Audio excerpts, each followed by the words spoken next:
ये कहानी है एक बाप बेटे की जो स्कूटर पर कहीं पर जा रहे होते हैं। तभी जो बाप होता है उसकी नजर पड़ती है रोड के साइड में कुछ लड़कों के ऊपर जो कि कीचड़ में कुछ ढूंढ रहे होते हैं। तो अपना स्कूटर वहां पर रोकते हैं और जाकर के उनसे पूछते हैं कि बेटे क्या ढूंढ रहे हो यहाँ पर। तो उनमें से एक बोलता है कि आपको दिख नहीं रहा है कि ये सामने सोने का फल है, हम उसको पाने की कोशिश कर रहे हैं। उसकी ये बात सुनते ही पिता का ध्यान जाता है उस सोने की फल की तरफ जो चमक रहा होता है। फिर उनके माइंड में कुछ इमेजिनेशंस बनने लग जाती हैं कि काश ये जो फल है ये मेरे बेटे के पास में आ जाए तो ना सिर्फ उसकी बल्कि मेरी भी जिंदगी बदल जाएगी। तो बिना सोचे समझे अपने बेटे को धक्का मार देते हैं उस कीचड़ में और बोलते हैं कि तुझे किसी भी कीमत पर वो फल लेकर के आना है। लेकिन बेटे को वो फल नहीं चाहिए होता है, उसके अपने कुछ और ही सपने होते हैं।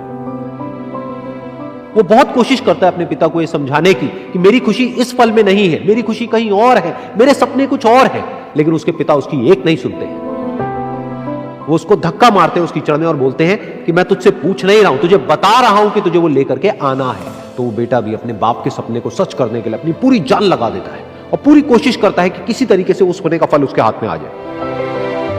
लेकिन जैसे जैसे वो हाथ पैर मारता है उस फल को पकड़ने के लिए, वो और नीचे धंसने लग जाता है और फिर जाकर के उसको समझ आता है कि ये कीचड़ नहीं है, ये दलदल है। वो चीखता है, चिल्लाता है, अपने पिता को आवाज लगाता है, लेकिन उसके पिता उसकी एक नहीं सुनते। बोलते हैं कि बहाने मत बना, और भी लोग हैं वहां पर जो कर रहे हैं, तो जब वो कर सकते हैं तो तू क्यों नहीं कर सकता। तो एक बार वो फिर से कोशिश करता है और अपनी पूरी जान लगा देता है, लेकिन उसके बाद भी उसके हाथ में कुछ नहीं आता है और वो धीरे धीरे नीचे धंसता चला जाता है और मर जाता है। तब जाकर के उसके पिता को एहसास होता है कि उससे कितनी बड़ी गलती हो गई। वो वहीं बैठ करके रो रहा होता है, चीख रहा होता है, चिल्ला रहा होता है। तभी वहां पर एक साधु आता है और वो साधु उस आदमी से पूछता है कि तुम क्यों रो रहे हो। फिर वो आदमी उस सोने के फल की तरफ इशारा करते हुए उस साधु को अपनी पूरी बात बताता है और बोलता है कि इसमें मेरी क्या गलती है, मैंने तो जो कुछ भी किया अपने बेटे की खुशी के लिए किया। तो वो साधु उस फल को ध्यान से देखता है और उस आदमी को कहता है, जिस सोने के फल की वजह से तुमने अपने बेटे को गवा दिया, कम से कम एक बार ध्यान से उसकी तरफ देखा तो होता कि वहां पर कोई फल है भी या नहीं।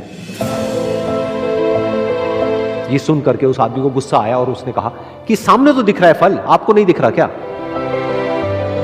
तब वो साधु उस कीचड़ के ऊपर एक पेड़ होता है जिसकी तरफ इशारा करते हैं और बोलते हैं कि वो जिसे तुम देख रहे हो वो उस फल की परछाई है, असली फल वहां पर उस पेड़ के ऊपर है।